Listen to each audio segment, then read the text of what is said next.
सूचना आपको मिली थी, लेकिन जिस उत्साह से आए हैं आप, वो देखने लायक है। खुद आए हैं, अपनी धर्म पत्नियों को लाए हैं, अपने बच्चों को लाए हैं, दिल्ली जैसे शहर में, और दिल्ली से बाहर से भी आए हैं।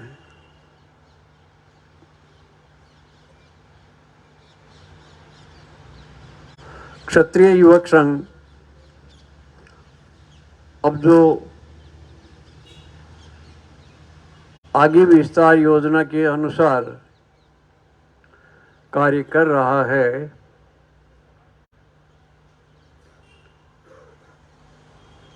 अब तक जो किया गया है उसमें समा नहीं रहा है।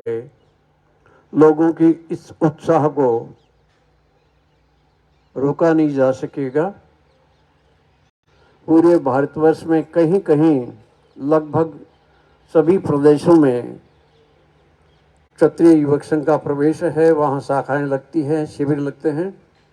यहाँ तक कि कुछ यूरोपियन कंट्रीज में, अरब कंट्रीज में भी शिविर लगे हैं।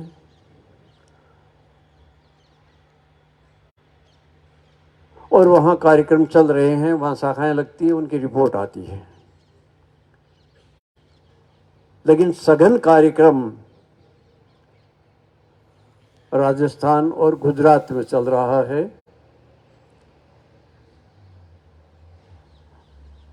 और थोड़ा बहुत मध्य प्रदेश में, यूपी में, चेन्नई में, पश्चिम बंगाल में और दिल्ली में, यहाँ भी चल रहा है।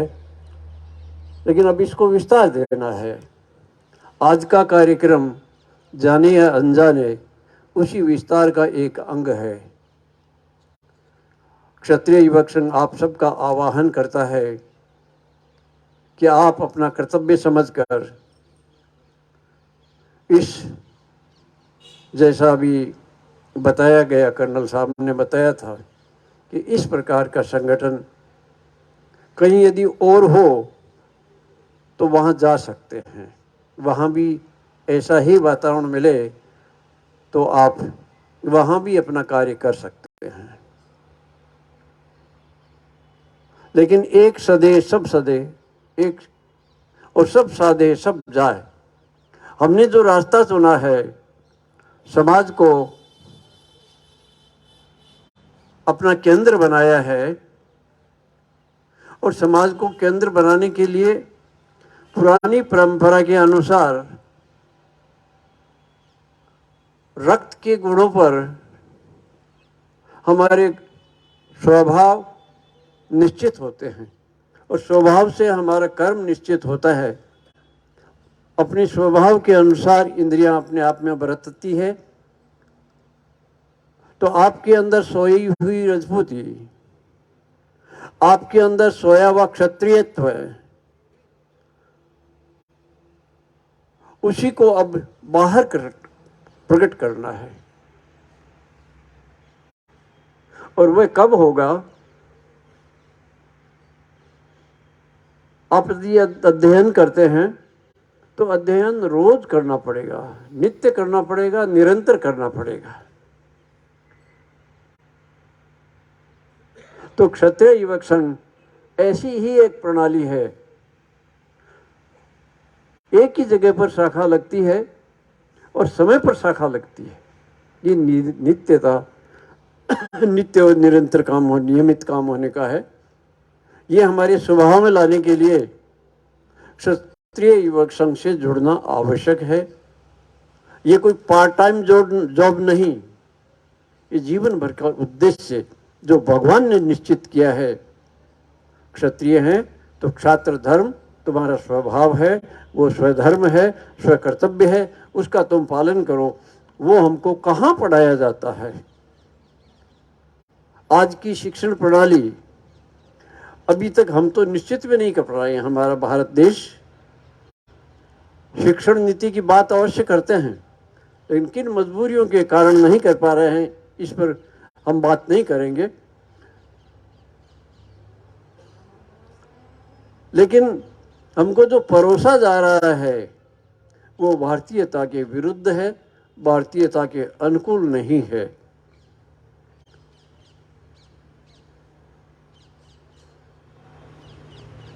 जो अनुकूल नहीं है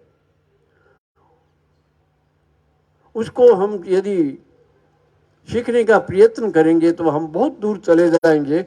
और यही कारण है कि आज़ादी के बाद अनुमान तो ये था कि हम भारतीय बनेंगे, स्वराज आएगा और स्वराज भी आएगा, लेकिन न स्वराज आया न स्वराज आया। अभी तक हमारे अग्रगण्य आदरणीय नेता लोग भारत की आज़ादी के साथ से ही विदेशों में सीख करके आते हैं कि वो लोग क्या कर रहे हैं। वो लोग बम बनाते हैं, वो लोग जो उनको विकसित माना जाता है, जो लोगों को कर्ज दे करके लोगों को अपने कब्जे में करते हैं, ये प्रणाली हमारी नहीं है। और उसको जिसके जहन में जो चीज़ है, तो हमारे नेता लोग, मैं किसी पार्टी विशेष का नाम न लेकर के यही कहूँगा कि उनको भारतीयता की से मेरे दृष्टिकोण से कोई लगाव नहीं है। अपनी पार्टी का लगाव है, अपना नेता का लगाव है, देश का लगाव भी नहीं है, न हमारे समाज की कोई चिंता है। और इतने भयभीत हैं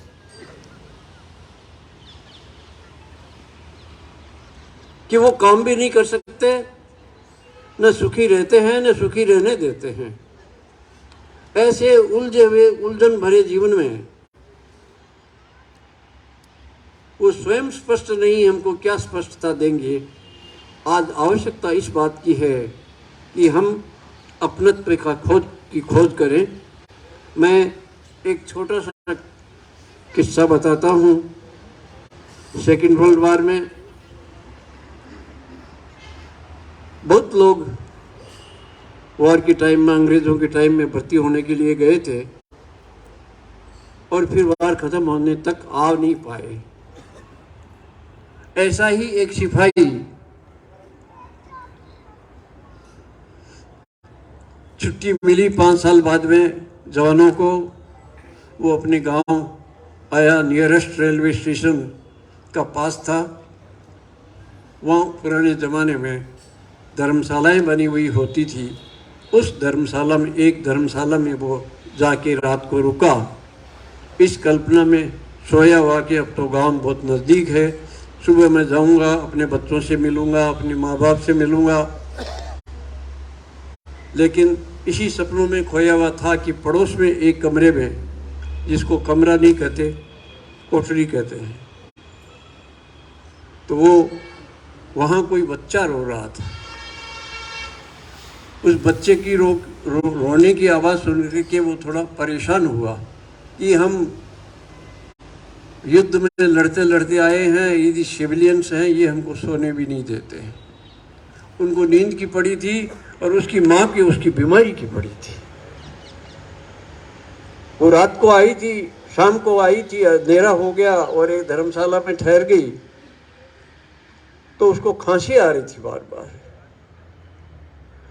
तो काफ़ी देर तक उसने इंतजार किया कि ये रुके, लेकिन नहीं रुकी खांसी। तो वो गया और लात की मारी किवाड़ के, तो किवाड़ अंदर धंस गया। अंदर बैठी हुई औरत और बच्चा वो घबरा गए। वो बेचारी देखी बाहर आ गई, तो उसने पूछा कौन हो तुम? तो वो बोल न सकी। तो पूछा कौन से गांव की हो? तो उसने देखा पराया आदमी है, मैं इसको कैसे बोलूं इससे। तो उसने एक अमुक गांव का नाम बताया, अपना गांव जो था। तुम्हारे पति का नाम क्या है? वो धीरे से बोली, हमारे यहाँ पति का नाम लेते नहीं है। तो उसके दादे का नाम ले बच्चे का। तो धीरे से उसने नाम बताया। तब उसको पता चला कि ये तो मेरी पत्नी है। तो जो ठोकर मार रहा था, गले लगा दिया, बच्चे को भी और बच्चे की माँ को भी। ये अपने और पराये में भेद होता है। जब समझ में आया कि ये अपना है तो फिर उसका दर्द कुछ और बन जाता है। ऐसा दर्द जब तक नहीं होगा हमारे देश के प्रति, हमारी मान्यताओं के प्रति, हमारी संस्कृति के प्रति, तब तक न देश विकसित हो सकता। लोग उसको विकास मानते हैं कि पैसा कितना है, इंडस्ट्रीज कितनी खुली है, सड़कें कितनी बन गई है, बांध कितना बन गया है, लेकिन ये आदमी इंसान बना है कि नहीं बना है, इसकी अभी भी कोई फिक्र नहीं है। बहुत जगह जाता हूँ, सब लोग शिक्षा की बात करते हैं। तो कौन सी शिक्षा की बात कर रहे हो? बहुत जगह पर ऐसी जगह जाने का मौका मिलता है और मुझे बोलना पड़ता है, तो मेरी बात लोगों को सुहाती नहीं है।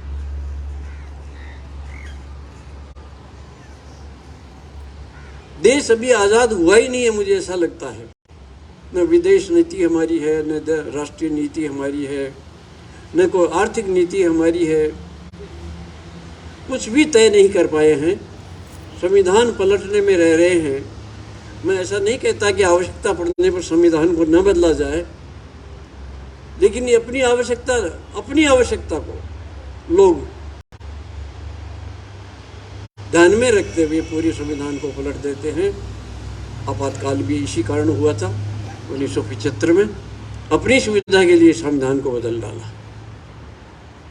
तो वो ऐसे लोगों से जिनसे हम उम्मीद करते हैं कि ये हमारा कल्याण करेंगे, ये हमारे लिए अच्छे राष्ट्र के लिए कानून बनाएंगे, और एग्जीक्यूटिव लोग हैं, प्रशासन चलाने वाले लोग हैं और न्यायालय के लोग हैं, अब सब पर पानी फिर गया है। कहीं कोई इंसानियत दिखाई नहीं पड़ती, कहीं कहीं कोई सितारा सा चमकता हुआ नेता भी दिखाई देता है, कहीं कहीं कोई न्यायालय का आदमी भी, जज भी अच्छे दिखाई देते हैं, कहीं कहीं प्रशासनिक अधिकारी भी अच्छे देते हैं, बाकी सब तो पाटिया साफ है। उन लोगों से हम क्या उम्मीद करें? तो इस देश में रहना है तो रहेंगे तो उनके साथ, लेकिन हमारी सभ्यता को हमको ही बनाना पड़ेगा। और क्षत्रिय युवक संघ यही काम कर रहा है। जो शिक्षा पाठशालाओं में नहीं मिलती वो शिक्षा यहाँ मिलती है। इतिहास ही जब गलत पढ़ा दिया जाता है, हमको तो ये बता दिया जाता है कि हम तो यहाँ के हैं ही नहीं, हम तो बाहर से आए हुए हैं। और वो लिखने वाले कौन है? और उसको सही मान करके हमारे अध्यापक भी पढ़ा रहे हैं, और विद्यार्थी के तो क्या होगा, तो वो तो वही कहेगा। उसके बाप का नाम यदि श्रवण सिंह है, वो कोई सुजान सिंह पढ़ाएगा तो पढ़ना पड़ेगा, श्रवण सिंह लिखने पे फेल हो जाएगा। तो ऐसे झूठी बातें पढ़ पढ़ करके हम पास होकर के डिग्रियां ले रहे हैं, तो कैसी शिक्षा है ये? उसको बदलने के लिए क्षत्रिय युवक संघ स्वयं प्रशिक्षण करता है, और वो प्रशिक्षण करता है, निज को न बनाया तो जग रंच नहीं बनता। अपने आप को बनाओ, पूरा जगत बन जाएगा। उसमें थोड़ा समय लगता है, थोड़ा नहीं बहुत समय लगता है। और क्षत्रिय युवक संघ कहता है कि डटे रहो, हम मर भी जाएंगे तो ये काम आगे बढ़ेगा। हम आखिर मर करके यहीं आने वाले हैं। यदि हमने यही जीवन भी जिया है तो हमारी यही संस्कार रहेंगे, हम वापस इसी कौम में आकर के जन्म लेंगे, इसी देश में आके कर जन्म लेंगे।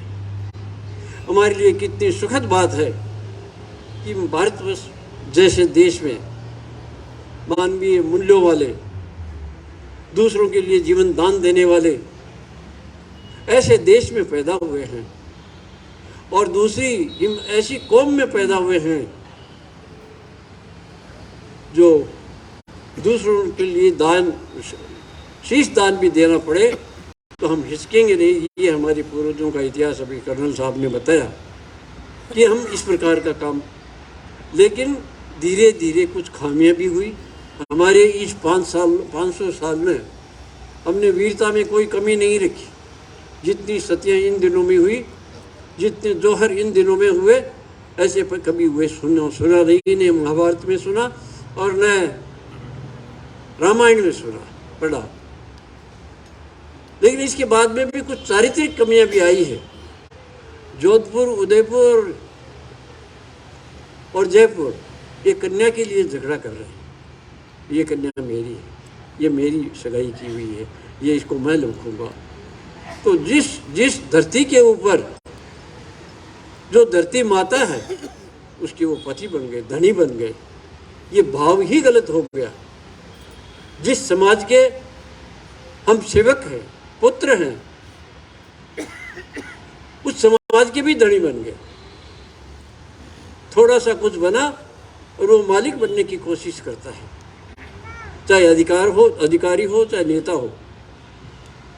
क्षत्रिय युवक संघ ये नहीं करता। क्षत्रिय युवक संघ कहता है कि समाज को कभी विकसित करने की, समाज को कभी सुधार करने की बात मत करना, क्योंकि समाज हमारी माँ है। माँ का न विकास होता है न उसको सुधारा जाता है, उसकी बंदगी की जाती है। तो इस देश को बंदगी समझे, हमारी माँ समझे और उसकी सेवा करे। इस समाज को माँ समझे और इसकी सेवा करे। तन सिंह जी ने एक बार एक शिविर में कहा कि मुझे स्पष्ट एक नारी का चित्र दिखाई दे रहा है, जिसके एक आंख में आंसू है और एक आंख में मुस्कुराहट है। ये कैसे संभव है? लेकिन उन्होंने जो अनुभव किया वो आंतरिक अनुभव था, उसका अर्थ बताया। आंसू इसलिए है कि इतने लाखों बेटे हैं मेरे, वो समाज, वो नारी रूपी माँ कह रही है, वो समाज कह रहा है, लेकिन मेरे तो चित्रे ही फटती है, मेरी तो लज्जा लगने जैसी ही नहीं है। इन लोगों से ये काम भी नहीं होता। ये गिरावट का एक सपना है, दिखाई दिया हुआ अनुभव है। और फिर मुस्कुराहट किस बात की है कि कुछ लोग ऐसे लगे हुए हैं जो बिना सिर की लड़ाई लड़ रहे हैं, जिनके पास कुछ भी नहीं है, लेकिन समाज के लिए अपना जीवन दान दे बैठे हैं, जो केवल समाज के लिए जी रहे हैं। इसी प्रकार का एक क्षत्रिय युवक संगठन है जिसकी आज अपन यहाँ बैठक कर रहे हैं, उसका स्थापना दिवस मना रहे हैं। आपके जीवन में, आपके हृदय में, आपके अंतःकरण में अब स्थापना हो जाए, ये मैं आशा करता हूँ। हम सब मिलकर के कोई काम करेंगे, ऐसा क्षत्रिय युवक संघ नहीं कहता है। एक व्यक्ति का चिंतन सबको पीछे चलने के लिए विवश कर देता है। एक से अनेक और अनेक से एक, ये प्रक्रिया है क्षत्रिय युवक संघ। तो तन सिंह जी ने अकेले ने ये विचार किया और अपने जीवन को लगा दिया उसमें। तो धीरे धीरे उनके पास आने लगे लोग, उनकी उम्र के लोग भी, उनकी बड़ी उम्र के लोग भी, और बहुत से आकर के उन्होंने उस एक मत को स्वीकार कर लिया। एक से अनेक हुए, अनेक से एक हुए। हम पूरे भारतवर्ष में इसी प्रकार का अभियान चलाना चाहते हैं और उस सब में सभी के सहयोग की आकांक्षा है। जय संघ शक्ति।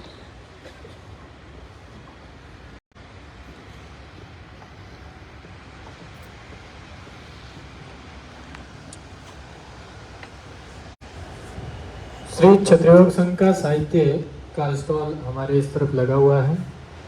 कार्यक्रम समापन के पश्चात आप सभी लोग संघ का साहित्य लेके जाए। क्षत्रिय संघ क्या है, क्या काम करता है, क्या उसका दर्शन है, क्या फिलॉसफी है, हमारी क्या विचारधारा है, वो पूरा साहित्य